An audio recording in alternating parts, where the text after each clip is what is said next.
Ikaze nanone mbahaye ikaze ku ijambo ry'umwimerere, karibu tuganire ku kuri ku ijambo ry'umwimerere nk'uko mumaze kubimenyera.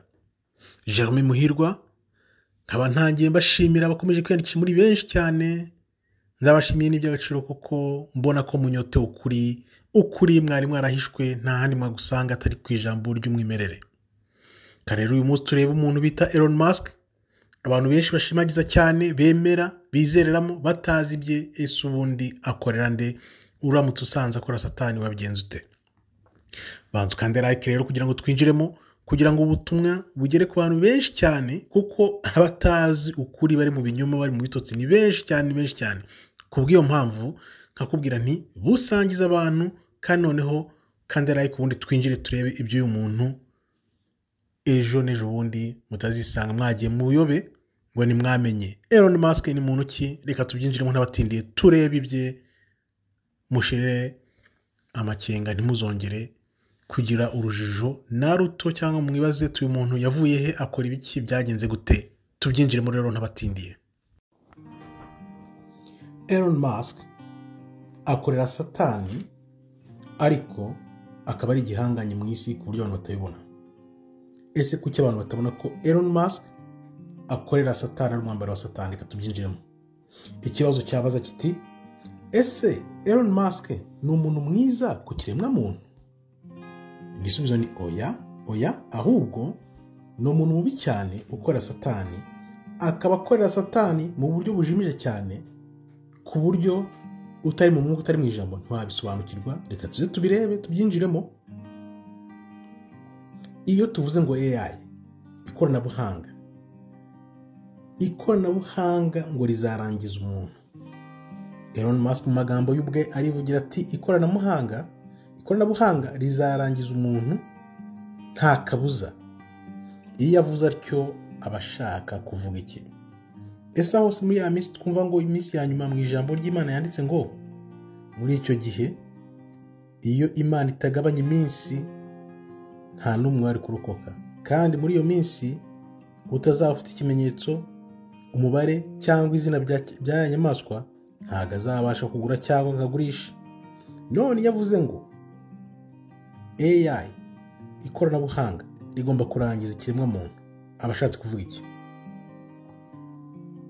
Ngo kandi iri koranabuhanga byanze bikunze rigomba kurangiza umuntu, ntirishobora gukumirwa. Uko nguko Elon Musk ubwo abyivugira, twibaza uti kuki avuga ibintu nk'ibi? Iyo yavuze ngo ntabwo bishobora gukumirwa, uhita wibaza uti ibyo byogajuru byose bijya mu kirere bigerayo gute? Biba byahawe uruhushya n'abandi? Byibaze nawe, biba bijya gushakayo iki? Ni iki biba bijya gushakayo? Ko twumva ngo aya makoranabuhanga yose ava mu bivejuru n'ibindi bintu nk'ibyo bya satani, ibyo byogajuru bijyayo gute? Ese ubundi AI, iri koranabuhanga rikataje, kuki rishyirwamo imbaraga cyane? Ni ukubera iki? Impamvu nta yindi, ni ukugira ngo rirangize umuntu kandi rikontorora umuntu, ku buryo ahubwo abantu bazabagira amarobo mu minsi iza. Umuntu ubirebera hafi rero,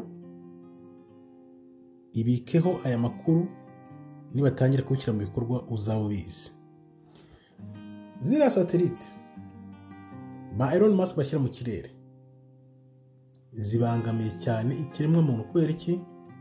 Nizo zigenda zikazana ibyo bintu by'ibivejo byose zikabishyira mu bantu. Ngira ngo 2019 yaratweretse, yaduhaye urugero, n'ibindi bigenda biza. Nawe ibaza impamvu leta ya Amerika ibyemera, bakajya mu mugambi umwe, bose bakaza hamwe bagakora umugambi wa satani, ariko abantu ku isi bakabashimagiza ngo nibo bantu b'ibihangange, nibo bantu b'indashyikirwa. Ariko uri mu mwuka akareba akavuga ati, Mana, kuki aba bantu batabona ngo bakanguke barebe ko satani yabigaruriye ari imbere yabo? Ubwira abantu uti muze mugakiza, mushaka Imana, satani bambare bazabavunagura babarangize mudasobanukiwe, bagaseka bagatwenya. Nk'ubu katse tugere ku bintu bikwereka ko Elon Musk akorera satani na ziriya gahunda zose barimo ari za satani kugira ngo barangize ikirimo muntu wenda uri busobanukirwa. Ibihugu byose yaba ibya Amerika, Uburayi, byose bari mu mugambi umwe wa satani.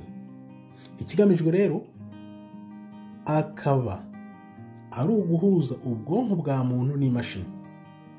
Kankubaza, Imana ijya kukurema, Imana uturema twese yaturemye mu ishusho yayo, idukunze, itwishimiye, nta kintu na kimwe tubuze.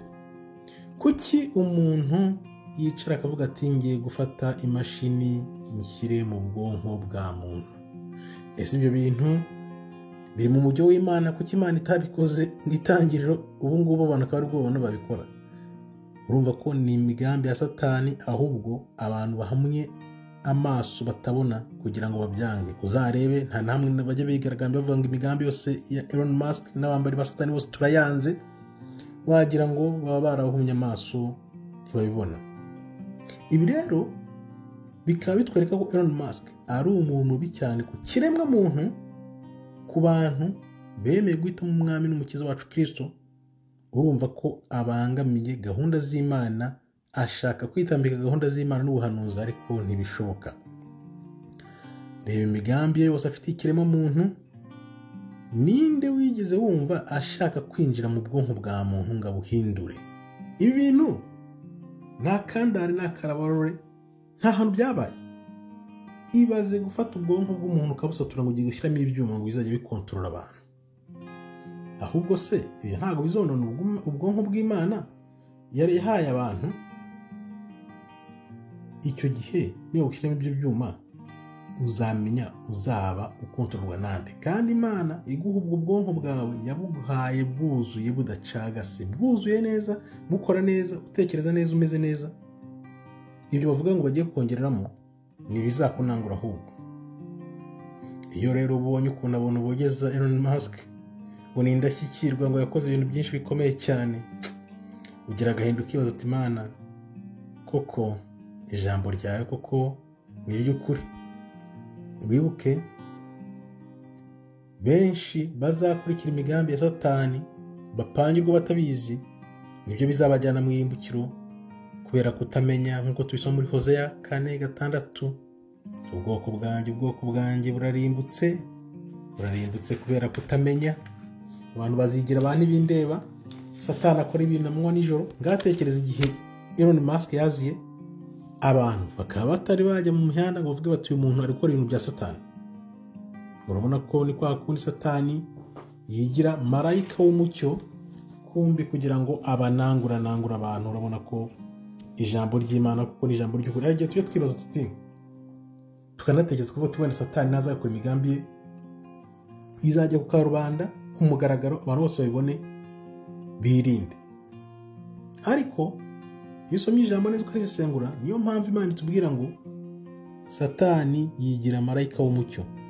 Ni ibintu bijimije cyane, birimo ba Trump, birimo n'abandi bantu bose, ku buryo isi barayifashe udakangutse, ahubwo azahata ubugingo. Reka turebe rero, dufate nk'urugero rwa Twitter. Elon Musk mbere y'uko ayigura nayo yaracungwaga, igacungwa na leta ya Amerika, byayikorerwagaho n'iki byose. None aje ariyerutsa, yerekana ukuntu abantu binjiraga mu makonte, yigize marayika w'umucyo. Nanone kubera iki? Ibaze nayo impamvu bayimugurishije. Kuki yigiraga marayika w'umucyo? Kugira ngo abantu bafite system na gahunda bakoresha, akwereka ko umuntu bazana umuntu akabanza akazahaza abantu, agakora ibintu bibi bya satani bigaragara. Natanze urugero cyane cyane ku bademokrate, bakazana abademokrate bakora ibintu by'ubutinganyi bigaragarira amaso. Noneho mu mitwe y'abantu bakavuga ati n'abademokrate, bano bantu bakora ibintu bya satani bigaragara nibo babi. Hakaza ba Trump, hakaza ba Elon Musk bihisha inyuma bavuga ati hey, nimureba bari abademokrate nibo bakoraga ibya satani, ariko twe tuje gukora ibintu byiza. Noneho ibyo abantu batumva nuko ari isiri, ni gahunda baba baziranyeho neza, bakazana abandi ba mbere bameze nk'amababa abiri ari ku nyoni imwe, noneho abambere urugero nkunda gutanga ni rwa rundi rw'ifi. Iyo wajya kuroba ifi n'inshundura mu mugezi, umwana umwe agakanga ku ruhande ibumoso, ifi ikirukankira iburyo igasanga bayiteze ikogwa muri wa mutego. Nibyo bakora rero. Urabona niyo umugambi Elon Musk afite na Trump, bakerekana ko ba Biden n'abari abambari b'abademokarate bose ari abantu babi bagomba bakorera satani, kumva umutego wa satani ari Trump na Elon Musk. Urumva ukuntu bakora? Nuko bakora rero, nta kundi bakora, abantu bakabigendamo bagasanga bajyanywe mw'irimbukiro batabizi. Kugira ngo bagurishe Elon Musk ya Twitter, bayimugurishije kugira ngo bakumire ukuri, kuko abantu benshi bari batangiye kumenya ukuri, bandika ukuri, bavuga ukuri, ariko noneho aza nk'umuntu wihishe inyuma y'ukuri no gukunda yuko uburenganzira bwa muntu gutanga ibitekerezo bisesuye byajyaho. Ariko mu by'ukuri ni kugira ngo bafate abantu bashyire hamwe nyuma y'umuntu bazavuga ngo bizeye, noneho babajyane mu irimbukiro badasobanukiwe. Yego nibyo, ni umugambi mugari wo kwinjira, bakinjirira ukuri gukomeza gusohoka ku muvuduko w'urumuri. Bararebye, reba nawe nk'iyo 2019 itaba, hari igihe njya nibaza iyo badakora biriya bintu bya 2019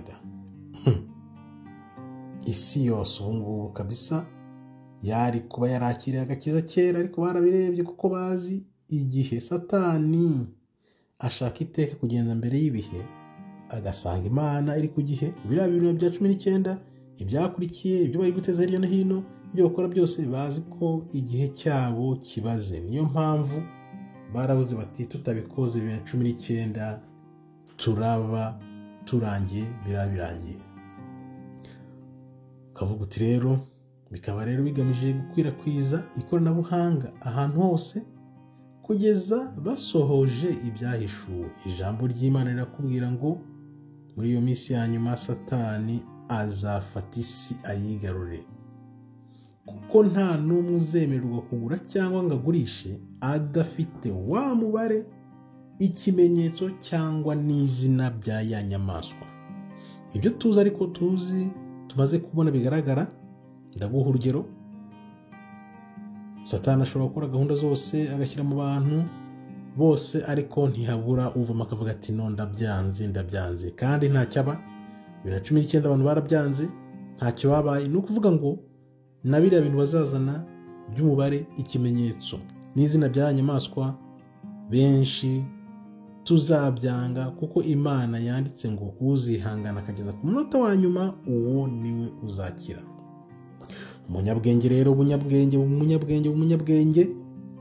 ubare wa mubare, kandi wirinde iyo nyamaswa, unagendere kure cyane uyu muntu Elon Musk, kuko niwe uzageza isi kuri wa mugambi karundura wa satani. Harangiza ngire nti rero agapfa kaburiwe n'impongo.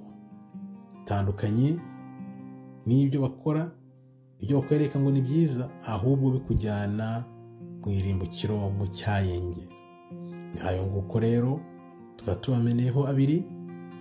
Ahasigaye mushaka ijambo, mukizwe, mwakira agakiza, kuko ibihe bije.